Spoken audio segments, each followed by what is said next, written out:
Hello, everyone, and welcome to another episode of Dress and Drinks, a program by the Costume Society of America as part of our webinar series, Conversations on Dress.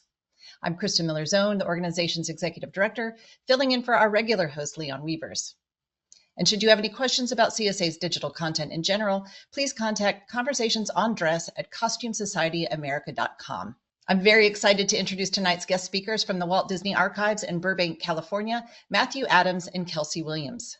Matthew is manager exhibitions for the Walt Disney Archives, where he leads global exhibition programs celebrating the legacy of the Walt Disney Company. With over a decade of experience in themed and location-based entertainment, Matthew previously managed the development of touring exhibitions, theme park attractions, and other projects for Disney location-based experiences and Fox Next destinations, showcasing such iconic brands as Avatar and The Simpsons, among many others. Welcome, Matthew. Kelsey is the exhibition's creative lead for the Walt Disney Archives, where she creates exhibitions and displays that celebrate the legacy of the Walt Disney Company with the goal of inspiring guests. Prior to joining the Archives team in 2018, she worked in public relations, securing international media coverage in Orlando and Los Angeles. Her Disney journey began in college when she served as a cast member at the Walt Disney World Resort. Hello, Kelsey. Good evening. Good evening to you both. Thank you so much for joining us tonight. It's so great to see you. We've got a big crowd and everyone's excited to see what you're going to share with us tonight. So take it away. Thank you for having us.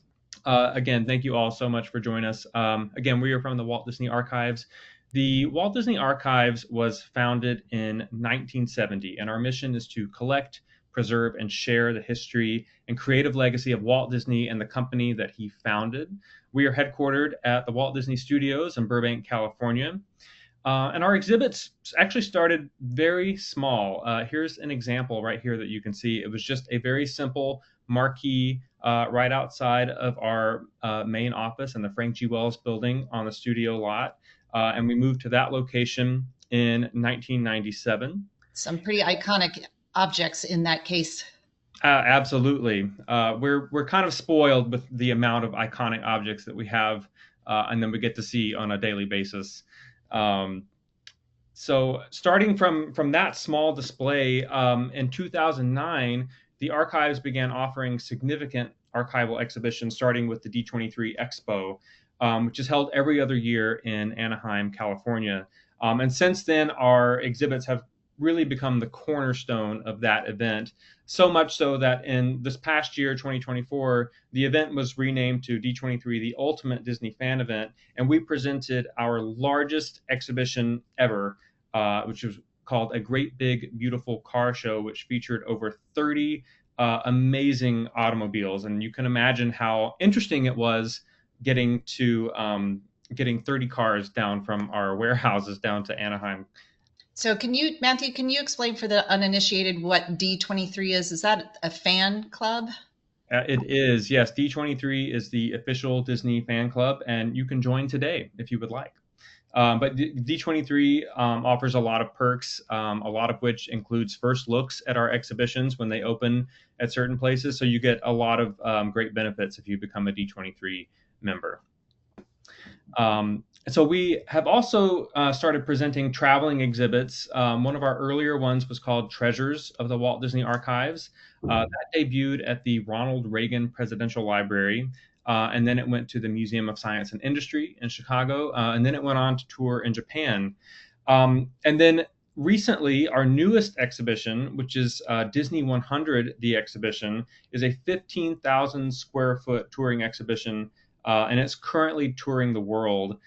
We have one open in Seoul, South Korea right now, and we'll be opening in Paris, France in the middle of April as well. And this exhibition is kind of our flagship exhibition. It features over 250 artifacts, props, memorabilia, costumes from Disney films and parks, and everything you could possibly imagine is in this exhibition. It truly is very special. At 15, how many square feet did you say the exhibition is?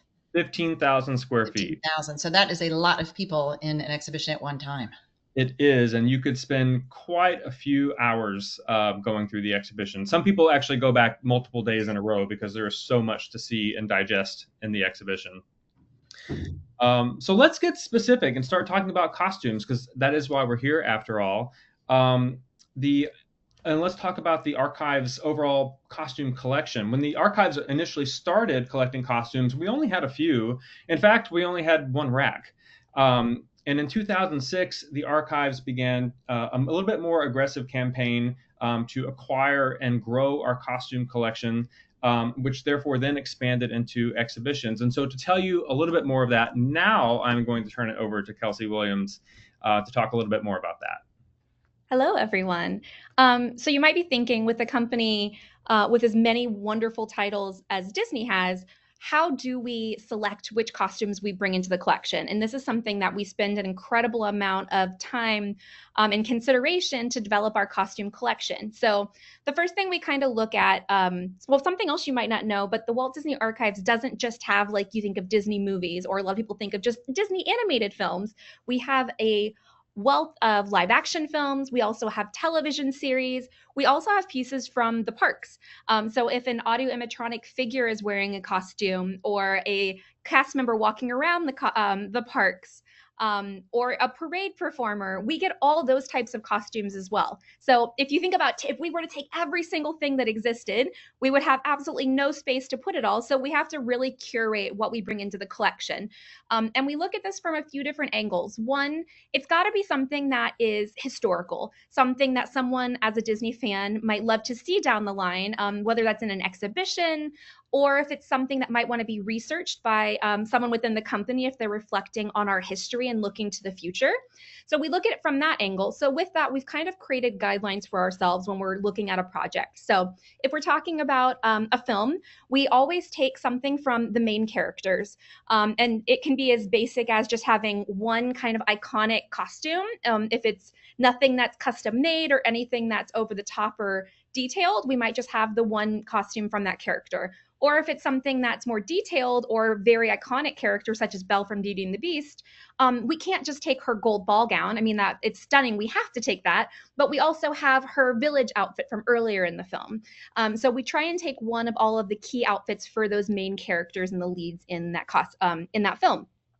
When it comes to television, we always like to have those iconic pieces that a fan would recognize throughout the duration of that show. But we always also take pieces for those main characters from the pilot episode, as well as probably from the last episode. So we kind of bookend it, as well as take the iconic pieces throughout the middle. If we're talking about something from parks, it's things that fans gravitate toward. It's things that maybe are no longer in the parks, or have the more detailed or very representative of a time in the parks. And so also when you're talking about movies and television, you're not only talking about Disney, but also you're now talking about Marvel and Star Wars and all of the other Disney properties as well? Yeah, so Lucasfilm falls within the Walt Disney Archive. So that's a lot of Star Wars pieces, that's Indiana Jones. But when it comes to Marvel, they actually have their own facility that they maintain their own props and costumes. So that falls within our collection. Okay, interesting. So there's one big exception to what I just said. Like I said, it's always kind of those main key characters. However, when you have something like Mr. Dick Van Dyke here, this is from Mary Poppins Returns, and he was not a main character in that film, but he's Dick Van Dyke, and it's a Mary Poppins film from Mary Poppins Returns. So we have to, of course, take his costume. So if there's ever a really extraordinary cameo or somebody that has history with a project that comes back, and it's something that we might want to show in the future, we also take pieces like this into our collection. So when it comes time to, let's say a film or a television series is closing up and we're making our wish list of what we request from one of these production companies, sometimes we'll say, these are the things that we want. We'll make a beautiful list. We'll provide it to production. And then they will just give us something like this, where it is just racks and racks of costumes that are very jumbled up. The pieces aren't necessarily full changes. They aren't very organized. They don't have tags. And this becomes a little bit of a challenge for us. We then have to, on our side, go through it, find the pieces that we want, and make them a little more organized. So sometimes it's not the most ideal situation, but then there are also times, when we get beautiful things like what you see on the screen. So this is actually from Mary Poppins Returns. We put in a request for costumes, and we got them in these beautiful boxes with labels and organization, and everything was bagged and tagged and had the change number and which variations were worn by cast versus stunt, the change, the options, all the itemized elements that went with that costume. So see here you can see a call out from the cover is not the book musical presentation or musical performance, and you can see here the beautiful tags and the elements that came together, and these were actually hand painted costumes. So they were beautiful to see, but to get to see it in person and beautifully cataloged and brought to our facility was really one of the most wonderful things you could possibly imagine. So what happens to the costumes that you don't accept? Do they go back to the production company? It's a few. There's not really one particular what happens with them. A lot of times they can be donated. A lot of times they could go back to the production company. There's not really one rhyme or reason as to what happens with the pieces that we don't keep in our collection. However, once we do select the pieces, it's not just done. It's not, okay, the pieces are selected, let's just move on with our lives. A lot of stuff has to happen once it's intaked into an archive. So one of the first things we do is generally we like to photograph the pieces to kind of capture the condition they arrived to us in, what they look like, and also just for us to have record keeping of them. We also do condition reporting. So really with a magnifying glass, looking in on every element of those costumes to see what the condition is when we received it, to make sure that we're caring for it properly over the lifetime in our collection as well as on exhibition. And then we take those photographs and we catalog it, because what good is having a beautiful costume collection if you don't know what you have? And when you have so many costumes, no one can remember every single piece you have. So we use a database that really catalogs all the different elements so we know what we have access to. From there, the pieces then have to be rehoused, because as much as even for the Mary Poppins pieces, we would love to keep them in those beautiful boxes, we are, of course, pressed for space. So we'll take those pieces and we'll put them into our collection. We'll kind of intake them, and then they are put into storage where we preserve them and protect them until it's time to research and curate exhibitions that go on display. And that actually brings us to, so we have these beautiful costumes. What now? I mentioned we have exhibitions, and we are part of the exhibitions team that puts these together. So when you have access to this many beautiful pieces, you have to make a costume exhibition or multiple.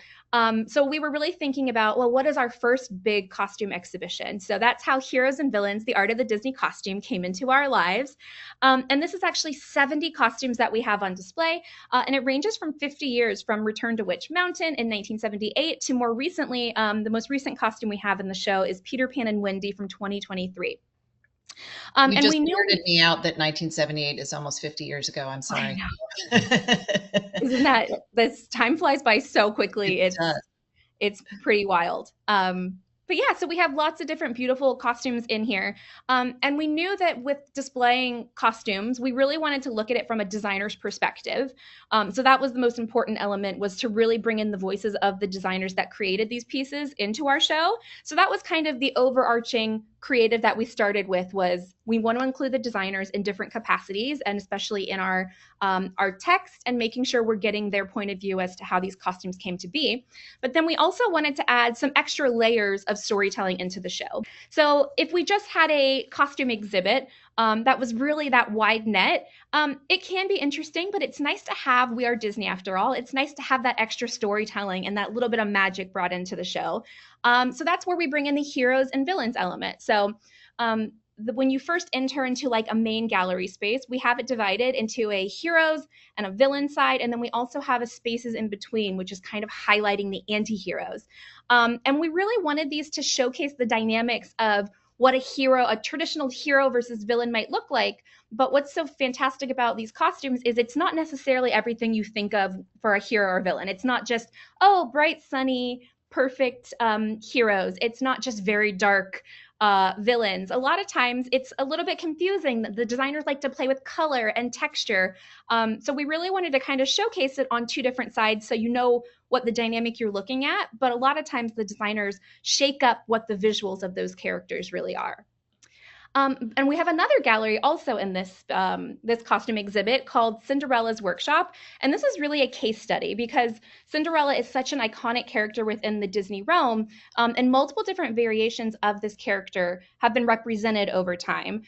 So we really wanted to kind of put a spotlight on 4 different variations of and designer interpretations of that same character, and the designer's process of creating that costume and the visual of Cinderella, but in the different environments of these different projects. So we have the earliest piece for Rodgers and Hammerstein's Cinderella, of course, worn by Brandy. We have the Once Upon a Time Cinderella on display. From Into the Woods, we have the gold dress, so quite different than the other more blue-toned gowns. And then from the live-action Cinderella, we also have the stunning Sandy Powell gown with the butterfly cowl and the beautiful layers of different shimmer and sparkle materials. Great. So let's talk a little bit more about the art of Disney costuming specifically. And we'll hear from some of the designers whose work is featured in this exhibition. As we all know, costuming is such a critical aspect of all media production. We know that filmmakers will work with the designers to, share their vision, and to really work to create that remarkable layering and design and insight into the production that we wouldn't get otherwise. And so these designers are focusing not only on the approach to the basic iconography of the costume, but all the subtleties that we may not actually notice as an audience. We may not see these on screen, but those details are still there. So now I'm going to turn it over to designer Sandy Powell to talk a little bit more about that. Yes, I suppose that the transformation scene was something that I had to think about. How does the dress happen? I mean, I knew that the visual effects department were going to take care of that. But one of the reasons I came upon the idea of using butterflies as part of the decoration was I was thinking about how the transformation would happen, and that Cinderella, we've already established, is at one with nature. She's friends with the animals. And I thought, it'd be quite good if maybe the butterflies land on her dress as part of that scene. The butterflies come together to help make the dress, as it were, land on the dress, and then they became part of the decoration. So that was my little contribution to that moment. But definitely I was working alongside the visual effects team all the way through, really, with not just her transformation scene, but when the fairy godmother appears and how the mice turn into horses and the lizards turn into the footmen and stuff like that. And so here you can see a close-up shot of what she was talking about with the butterflies. You get to see that really beautiful detail that you may not have noticed just watching the film, but now you can see it up close and personal. And do you also have the slipper? We do. Yes. Not only do we have the slipper, we have multiple variations of the slipper. It's a really cool showcase that showcases like the making of the slipper, because ultimately it ended up being made of Swarovski crystal, but they took a long process and different iterations to really land on that. So we have kind of the process of the making of, which is pretty cool too. It's very cool. Yeah. Moving on, now we will hear from costume designer Colleen Atwood. The Woods and Into the Woods is one of the characters in the story, in a sense. The woods is a reference to the woods in our minds, in our souls, and in our lives. So for me, the woods and the texture of the woods, the colors of the woods were definitely kind of starting points. The wolf's costume, for instance, was almost like a wood pattern and a fur pattern combined that I had embroidered on silk and then made the suit out of that. Cinderella's costume was reminiscent of the silvery leaves of a willow tree in the wind. So there's little references all the way through the movie that sort of refer back to a kind of woodland world, per se. So here is the dress that she's referring to. I love that she decided to go in a completely different direction on this one rather than that iconic light blue color of Cinderella. But you can really tell in the shoes that those shoes are very much referencing woodland themes and almost look like they're made out of wood. The blue would have stood out in a different way in the woods than what she's done here. And I also appreciate how decrepit it looks, that it's decomposing in front of your eyes. Yep. So understanding the working methods of the designers is very fascinating, but we also like to hear some of their stories about the stars and the movies as well. So let's hear a bit about that. Whitney Houston was involved in the beginnings of pre-production. She went on tour, I believe, during our pre-production stage. So I would send her sketches and make corrections or listen to her notes and get everything together for when she came back and when she was going to be with us. She had absolutely the overview of what we were planning to do. And when she came in, she walked into her costume and came out and sang. It doesn't get better. I chose gold because it was a beautiful compliment to Whitney. We actually, because we had Klimt, the director, Rob Iskov, he was a very, very big fan of the Klimt idea, Gustav Klimt, the painter. And they were gold layers and gold geometrics, and everything had a very rich and kind of Art Nouveau glamorous feel to it. And he had said, can we absolutely do that gold somewhere? Where should we do it? Then I seem to remember him saying, I would love it on Whitney. Do you think we could do it? And that's basically the reason why. I love to hear inside stories like that of how things came to be and how they involved the actors in part of the process as well. So from all of those interviews that were done with the designers and external research, we were able to create these guiding curatorial lines to develop the insights that we learned to share with our audience. So here's a few examples of the reader rail graphics that you'll see in the exhibition, which really goes into a lot more depth and giving you some insight into the design and thought process that went into these costumes. So now I'm going to turn it back over to Kelsey, and she's going to talk a little bit more about the unique ways that we elevated the costumes that are on display. So the costumes themselves are all so beautiful in their own ways, and they really speak for themselves. So we added the layer of the text and the quotes and the voice of the designer, but we really wanted to take the presentation up one more notch. So with quite a few of our costumes on display, we actually had custom mannequins made. And in particular, so I mentioned we have the hero side, the villain side, and then like our anti-hero spaces between area. But peppered throughout the entire gallery, we also have these octagonal platforms that have both a hero and a villain displayed together. And when we really wanted to showcase those in dynamic poses, that kind of brought you back to the cinematic moment, the kind of good versus evil battle. So with that, we wanted to make these custom mannequins in these really dynamic, unique poses. So how do you do that, you might ask? It's a really great question, and it's actually quite complicated. So the first step is to really find your reference. So look at your film, look at the TV production, and kind of capture what that pose is that you're looking to create. And a lot of times they aren't necessarily like 3 or 4 feet apart. So we then have to kind of adapt those poses to make them interact together on the platforms that we have. And from there, we work with a fabrication team that really could 3D model out for us the kind of reference photo into the mannequin's like pose. We then kind of look at it, we make notes until everybody is nice and happy. And then it's kind of time to create them. So of course you see here the Red Queen from Alice in Wonderland, Beast and Gaston, and then they arrive. So something like Beast is something that even on a computer screen, you cannot imagine how massive it is in person until you receive it. And it's something that you really couldn't showcase without a custom mannequin anyways. But when you have them battling against each other, it kind of takes your breath away. And also something like this, when you first put it together, takes your breath away in a scary way because it's terrifying. That is like the most dynamic mannequin storage room I have ever seen in my whole life. Yeah, it was a really big day for us. When we received all of our custom mannequins, we had kind of a team party where we were so excited to construct all of the different mannequins and put them in one room.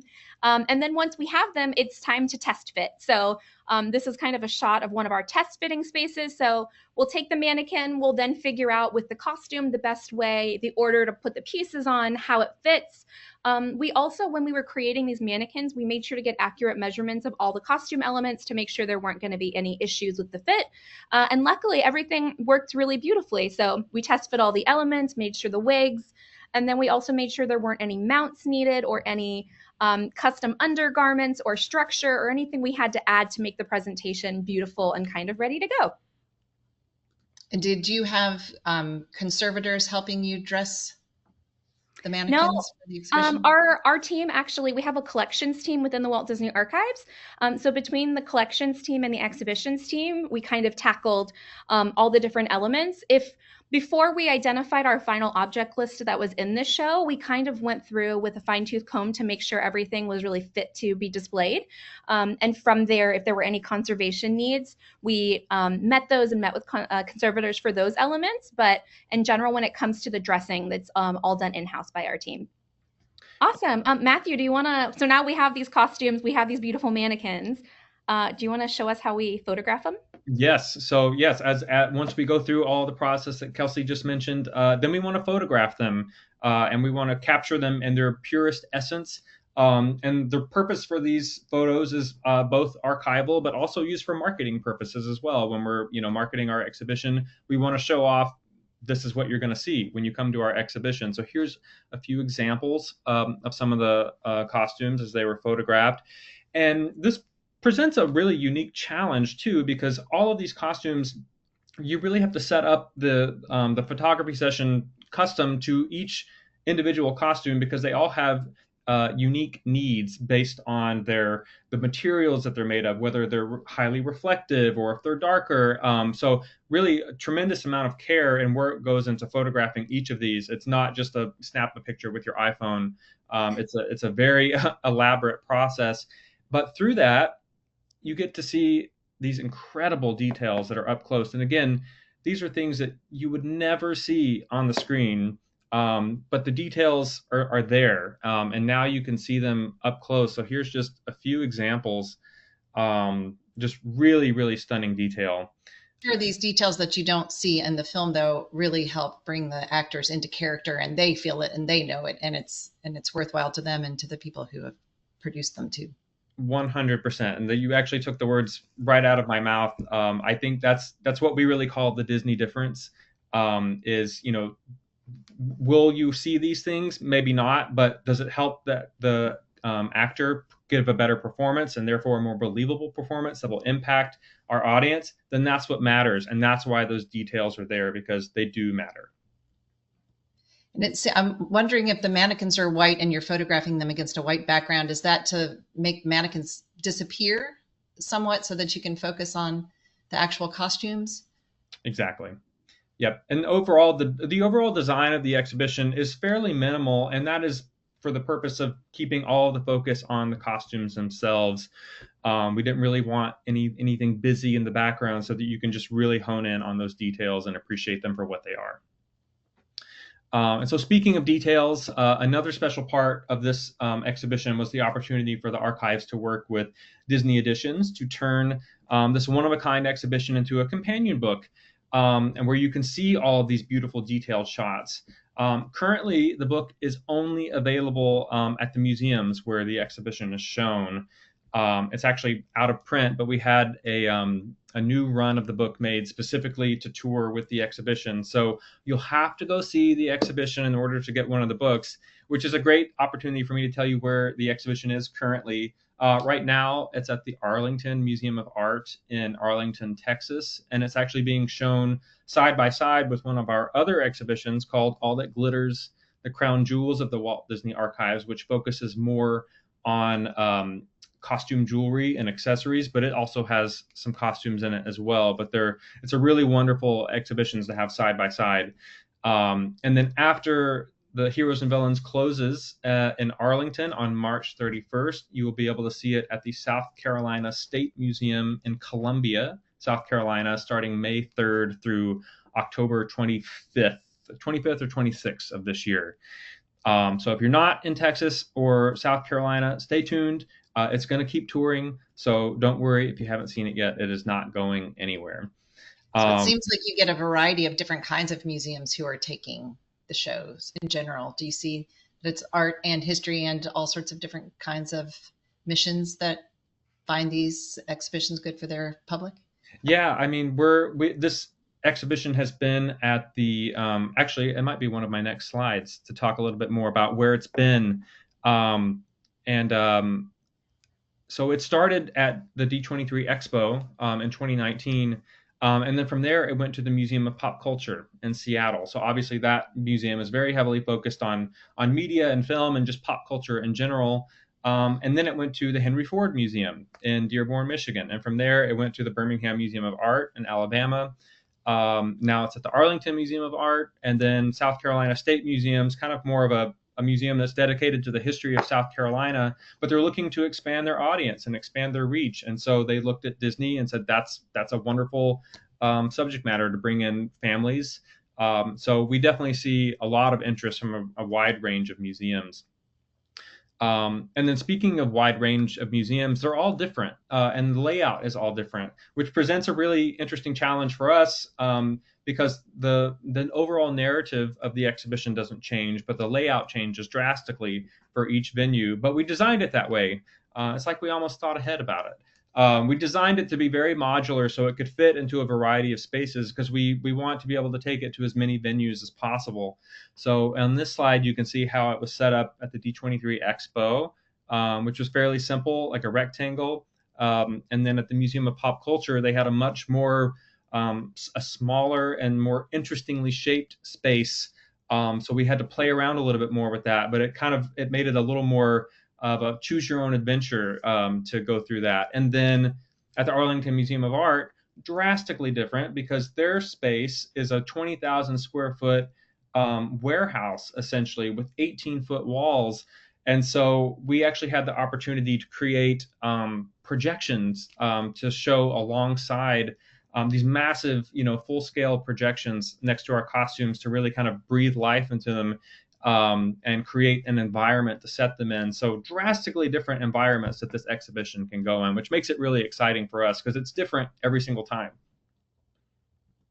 So how do you choose where the exhibitions go? How do they get booked? Do people reach out to you, or do you solicit them?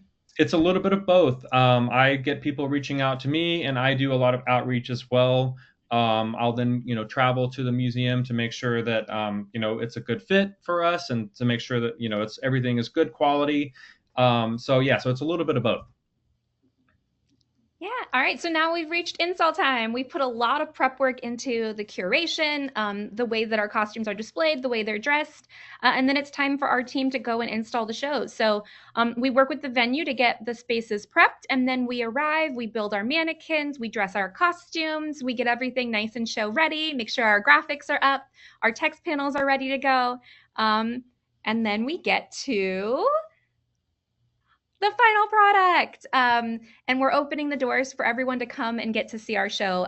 Really, I think I could speak for Matthew and our entire team, opening day is always the most rewarding and exciting part, because a lot of times, especially before the first stop of a show, we spend sometimes up to 4 years in development, putting our hearts and souls and curation and story into building an exhibition. And then you don't know if you hope people are going to love it, but you don't know until you get to see people come inside and get excited. You see kids running up to a Cinderella and being like, oh my gosh, it's Cinderella. People that are really interested in the subject matter, getting up close and personal and seeing those details, and appreciating all the work you put into the visuals and the graphics and all the elements. So I think it's a really special day for us. So you can see here is just a few more snapshots from the various venues we've been to, and showcasing the costumes on display. And you can see the octagonal platforms I was talking about, as well as some of the heroes, some of the villains, and the spaces between as well. So I think you answered this question. Do the costumes travel dressed or undressed? I think you said that they get dressed when they're there. So it's actually a combination. So a handful, let's say roughly 50% actually travel dressed. Okay. There's a few different variations. So if it's a more straightforward costume that we're not worried about transportation, anything going wrong, it can stay. And if it fits in the crate, a lot of them go travel dressed. But there are a handful as well that we fully undress and then build a mannequin and dress on site. For the most part, if they have any details like necklaces, tiaras, wigs, those elements all generally come off and travel separately, and they get assembled on site. Great. And to close us out of the presentation, we have one final message from the Once Upon a Time costume designer, Eduardo Castro. I'm so excited to have the costumes from Once Upon a Time in the archives over at Disney. It means so much to me because these were costumes that meant so much to a lot of people. I've never been on a show where the fandom was so amazing, and the letters that I got, and people really related to these costumes. And it's so many times costumes are made and then they become disbanded and they're sold off or they're auctioned off, and then they get lost into a certain world. And it means so much to me that the archives have kept these things and kept them for posterity, and hopefully they will be enjoyed by other generations and other people to see, because I'm so proud of not my design so much, but the work that was involved in creating them. So that brings us to the end of our presentation. Okay, so do you have the costume archive from Fox Film? We do. We have quite an extensive collection of Fox costumes in our collection as well. A few highlights you can probably think of. Titanic, of course. We have some pieces from Moulin Rouge. We have Bohemian Rhapsody for a newer title. Honestly, the list goes on and on. Poor Things from Searchlight, Fox Searchlight. We have quite an extensive Fox costume collection as well. And actually, if you go see the two exhibitions that are at the Arlington Museum of Art, the All That Glitters exhibition has several costumes from the Fox archives that are featured in that.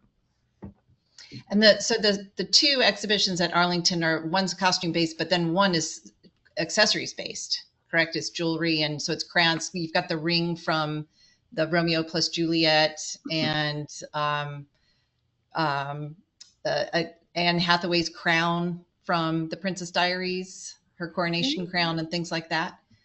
Yeah, we have a lot of really cool displays in that exhibit as well. So you enter through, like Matthew mentioned, some costume elements that have some of our more accessorized pieces. So if we're talking about, we have a Moulin Rouge costume, we have a Descendants costume worn by Dove Cameron, the genie from Aladdin, and then we transition. We have a gallery that showcases crowns and tiaras. We have a showcase that's really on watches. We have one that's all every little detail, which is all of the small pieces that from screen you might not notice, but a lot of work and concept goes into creating, such as cufflinks or intricate earrings or hair brooches or all those types of elements. And then we have Reflections of Reality, which is where we have pieces that are kind of inspired by real people or inspired by like a theming in the world. So like Princess Diaries is obviously based on real royalty. So Princess Diaries, we have quite a few costumes and some prop pieces from that. Yeah, lots of different really neat pieces in that show as well. Excellent. I have a question about, do you have special conservators who work on the costumes? I think you mentioned maybe that your conservators are not in-house, or are they? They are not in-house, no. Conservation is really done on a case-by-case basis. Once something's identified to need conservation, we find a specialist who kind of falls into what that piece might be, because our collection isn't just costumes. We have props and we have merchandise and just about anything you can imagine within the Disney realm we have in the collection. So we kind of, whatever the piece that needs conservation, we then kind of find who the best person in that field is that we want to bring in for that project. So we had a comment that using a database to catalog your costume stock is pretty cool. Do you use an off-the-shelf inventory program, or do you have a bespoke one? It's a custom made. We got it made to our specifications to work best for us. Because like I mentioned, we have so many different types of materials. something off the rack is a little bit difficult to use. So we wanted something that really worked for all of our different needs. Someone says they saw the Cinderella character difference when the exhibit was at the Henry Ford. It was very cool. Yay! And someone else asks, do you have the multiple versions of the dress, like the promotional dress, the dancing dress, etc.? It depends. We generally like to shoot to have the hero pieces. The hero pieces are kind of the priority because they were the pieces worn by the talent, and a lot of times have the most detail to them. There are instances where we might get additional variations that are like the stunt, or if it's something that's very specialized for like the usage. So if we're talking about a character that performed some really cool stunt that needed a specialty element, we like to take those just if it's something different than the original hero costume to showcase it down the line, maybe for being like, oh, this was used for a stunt and there was special wire rigging or there were special attachments or something that was built in that was custom made. We'll take those elements as well. So, and did I read somewhere that there's a hands-on element to some of or at least one of the exhibitions? Yeah, there is an interactive. We call it the Magic Mirror,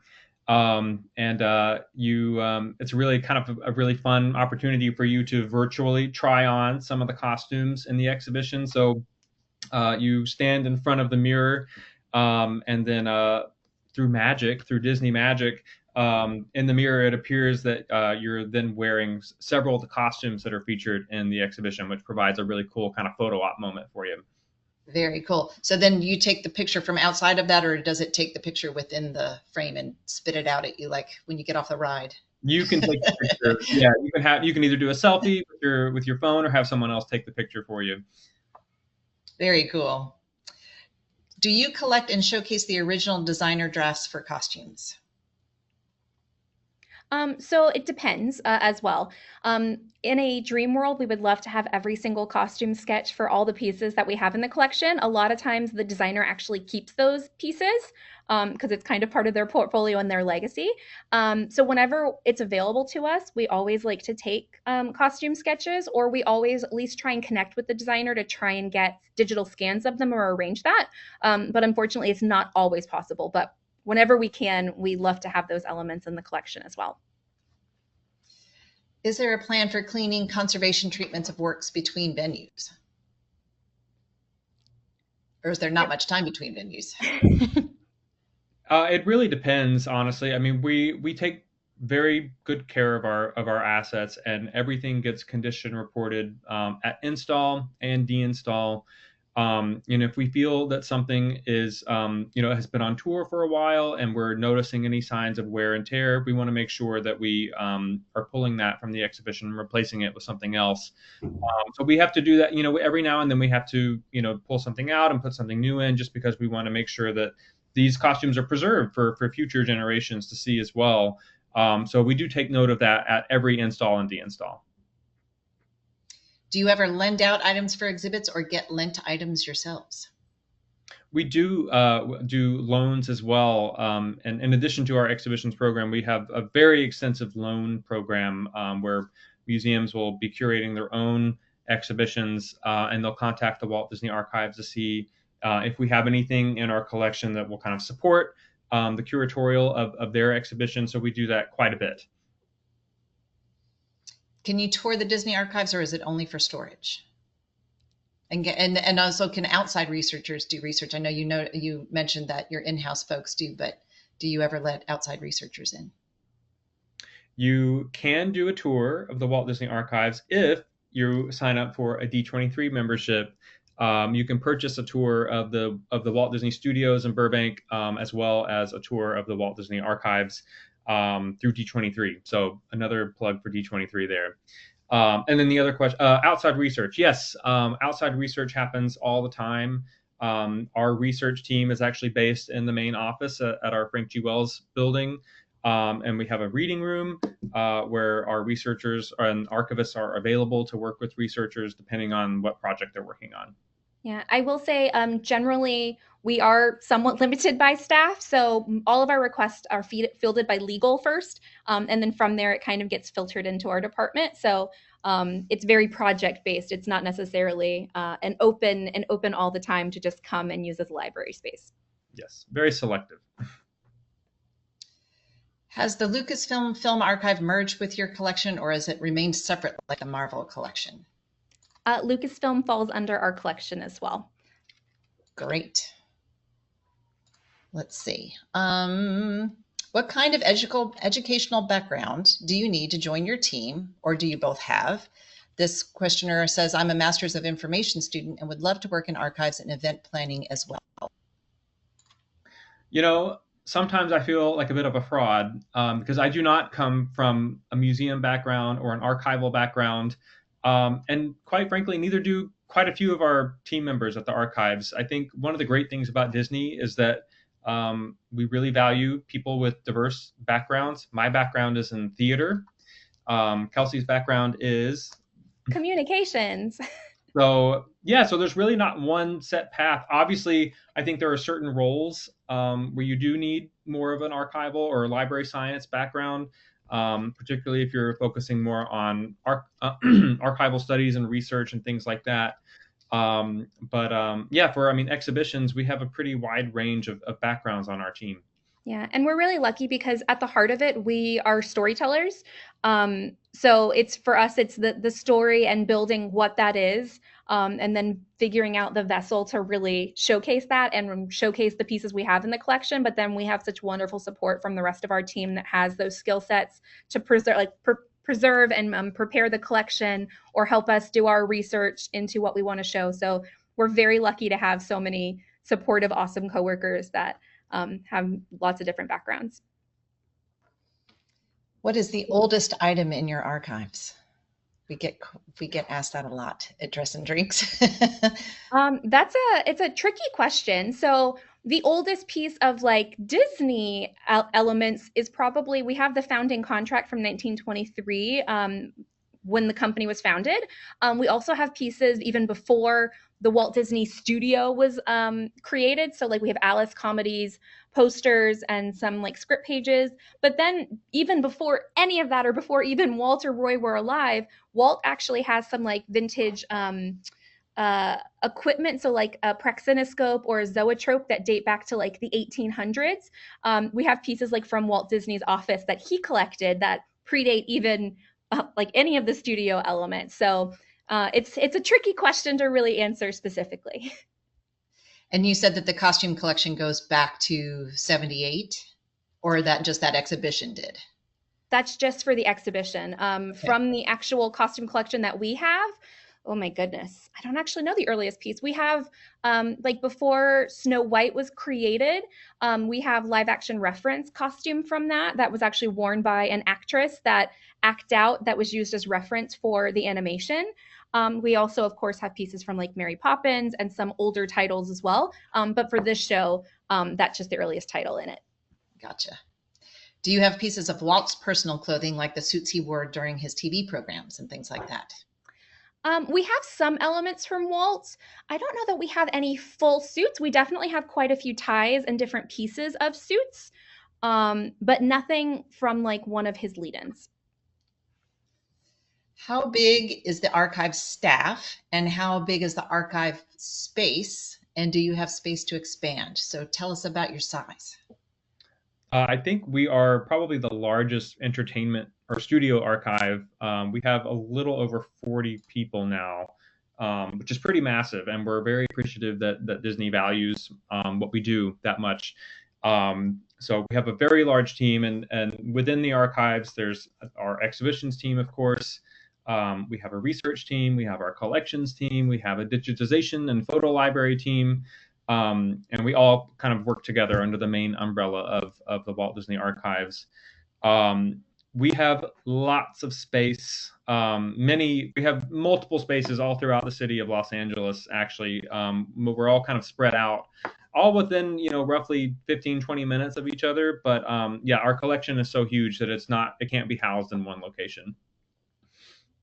And then in terms of expanding, we're always getting more stuff. So yes.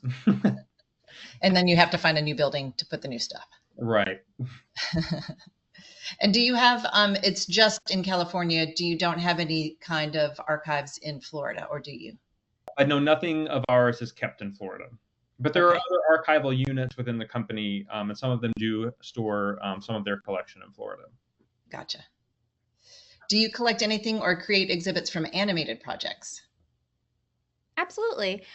We have a really rich document collection as well as like some sketch pieces. So we always like to bring in those elements into our various shows. So whether it's like story meeting notes or storyboards or anything, we have merchandise from animated projects. We have press kits. We have, I mean, the list goes on and on. We have maquettes or like small models of animated characters. So we have quite a bit of animated elements as well. We don't have a tremendous art collection of like cells and original art from animated projects, but we do have a bit, and we tap into that as well into some of our shows.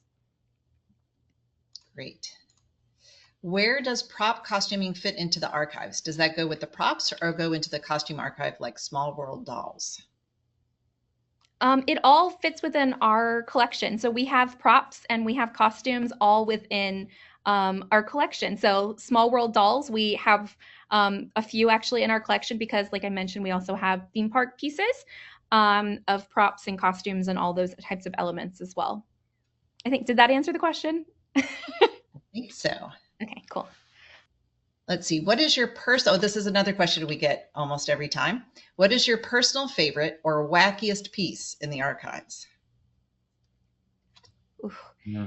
It's so hard, and I feel like every day it changes because it's whatever you're feeling the most into.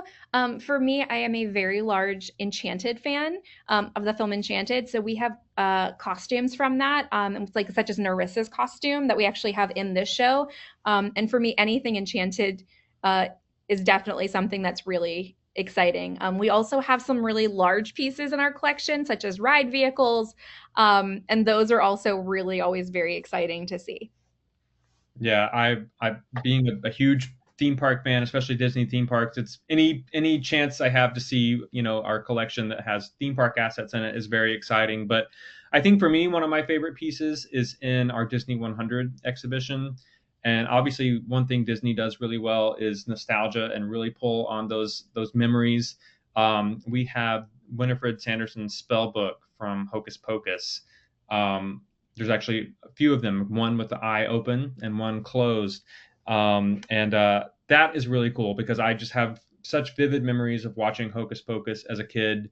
And it was one of my favorite movies year round, not even just Halloween. And so to be able to see something like that up close and personal is kind of crazy. And you have to pinch yourself, be like, oh, this is my job. I get to work around these things all day, every day, which is great. Fantastic. One last question. When will Disney 100 come back to the States for exhibition? Any idea? I don't know yet, but it will be touring through 2028. So we're keep posted to our socials. Our Instagram is usually, and D23 website is where we'll make announcements about where it's going next. Like I said, it's currently in Seoul, South Korea, and we're heading to. It just closed at Union Station back in January in Kansas City. And is heading to Paris. But, stay posted to our socials. Hopefully we'll be making some more announcements soon. Excellent. Well, I think that is a great place to end. Thank you so much for joining us this evening. We've had such an amazing time looking at all those beautiful things and learning all about how you take 4 years to go from concept to reality in your exhibitions. Thank you so much for joining us. Thank you so much. And everyone, thank you for joining us. Please be sure to follow the Costume Society of America on Facebook and Instagram and all of our socials. That way you can hear about our upcoming episodes of Conversations on Dress. If you enjoyed tonight's free program, please consider making a donation to CSA. Good evening, everyone. Thank you so much.